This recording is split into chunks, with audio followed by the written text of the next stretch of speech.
Hi friends, ఈరోజు ఈ వీడియోలో తెలంగాణ రాష్ట్ర వ్యాప్తంగా చేయూత పెన్షన్ లబ్ధిదారులకు సంబంధించిన ఒక ముఖ్యమైన అప్డేటు ఇప్పుడు బయటకు వచ్చింది. సో దానికి సంబంధించిన పూర్తి ఇన్ఫర్మేషన్ ఈ వీడియోలో తెలుసుకుందాం. అండ్ వీడియో మీకు నచ్చితే లైక్ చేయండి ఫ్రెండ్స్. మీరు చేసే ఒక లైక్ వల్ల ఈ వీడియో ఇంకో 10 మందికి రికమెండ్ అవ్వడం జరుగుతుంది ఫ్రెండ్స్. సో దాని ద్వారా ఈ ఇన్ఫర్మేషన్ అందరూ తెలుసుకోగలరు. సో ఏమాత్రం లేట్ చేయకుండా వీడియోలోకి వెళ్ళిపోద్దాం. సో ఇటీవలే ప్రభుత్వం చేపట్టిన పెన్షన్ వెరిఫికేషన్ ప్రక్రియలో భాగంగా రాష్ట్ర వ్యాప్తంగా సుమారు 1,28,000 పెన్షన్స్ రద్దు చేసినట్లు సమాచారం వెలువడింది. అదే సమయంలో కొత్తగా 48,000 మంది అర్హుల జాబితాను కూడా అధికారులు సిద్ధం చేస్తున్నట్లు తెలుస్తుంది. దీంతో చాలా మందిలో తమ పెన్షన్ కొనసాగుతుందా లేదా అనే సందేహాలు నెలకొన్నాయి. ప్రస్తుతం అందుబాటులో ఉన్న సమాచారం ప్రకారం వెరిఫికేషన్ సమయంలో మరణించిన లబ్ధిదారులు, ఇతర ప్రాంతాలకు శాశ్వతంగా వలస వెళ్ళిన వారు, అర్హత ప్రమాణాలకు విరుద్ధంగా ఉన్నవారు, ఇన్కమ్ ట్యాక్స్ చెల్లిస్తున్న వారు, 5 ఎకరాలకు పైగా వ్యవసాయ భూమి కలిగిన వారు, అలాగే కొన్ని ఇతర అర్హత నిబంధనలకు సరిపోని వారు వివరాలను పరిశీలించినట్లు చెబుతున్నారు. అయితే మీ పెన్షన్ పొరపాటున రద్దయిందని అనుమానం ఉంటే వెంటనే సంబంధిత పంచాయత్ సెక్రటరీ, స్థానిక అధికారులను లేదా సంబంధిత కార్యాలయాన్ని సంప్రదించి వివరాలు తెలుసుకోవచ్చు. అవసరమైతే అర్హత ఆధారాలు సమర్పించి పునఃపరిశీలన కోరే అవకాశం కూడా ఉండవచ్చు.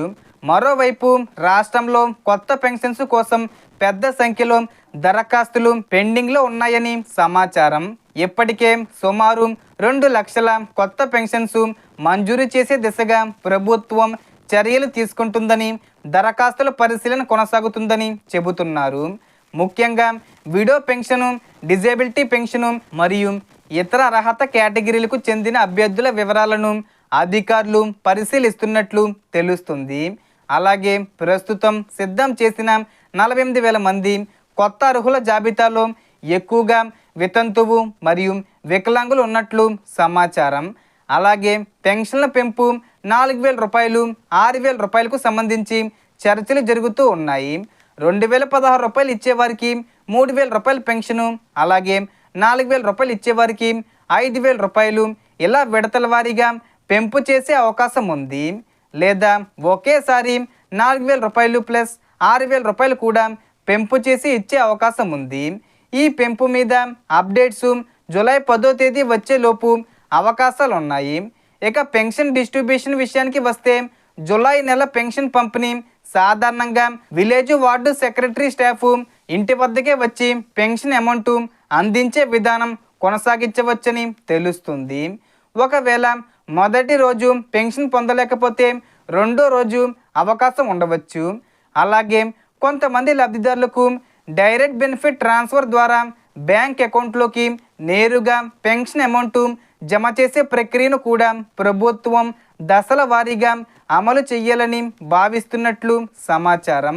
అందుకే ప్రతి లబ్ధిదారుడు తమ బ్యాంక్ అకౌంట్ వివరాలు సరిగ్గా ఉన్నాయో లేదో ఒకసారి తప్పనిసరిగా పరిశీలించుకోవడం మంచిది. ఇక అపీల్స్ చేసిన లబ్ధిదారుల విషయంలో కూడా తుది నిర్ణయం వచ్చే వరకు ప్రస్తుతం అందుతున్న పెన్షన్ కొనసాగించే అవకాశం ఉందని సంబంధిత వర్గాల సమాచారం సూచిస్తుంది. అయితే ఈ అంశాలన్నీ అధికారిక ప్రకటనలు, ప్రభుత్వ ఉత్తర్వులు మరియు స్థానిక అధికారుల మార్గదర్శకాల ప్రకారమే అమల్లోకి వస్తాయి. కాబట్టి ఎలాంటి పుకార్లను నమ్మకుండా అధికారిక సమాచారం ఆధారంగానే ముందుకు వెళ్ళండి. మొత్తంగా చూస్తే ఒకవైపు 1,28,000 పెన్షన్స్ రద్దు చేసినట్లు సమాచారం వస్తుండగా మరోవైపు 48,000 కొత్త అర్హుల జాబితా సిద్ధమవుతుంది. అలాగే భవిష్యత్తులో 2 లక్షల కొత్త పెన్షన్స్ మంజూరు చేసే దిశగా కూడా చర్యలు కొనసాగుతున్నాయని చెబుతున్నారు. సో దీనికి సంబంధించి ఏ చిన్న ఇన్ఫర్మేషన్ వచ్చినా నేను వీడియో చేసి పోస్ట్ చేస్తాను. ఆ యొక్క అప్డేట్స్ మీరు మిస్ కాకుండా ఉండాలంటే వెంటనే మన ఛానల్ని సబ్స్క్రైబ్ చేసుకోండి.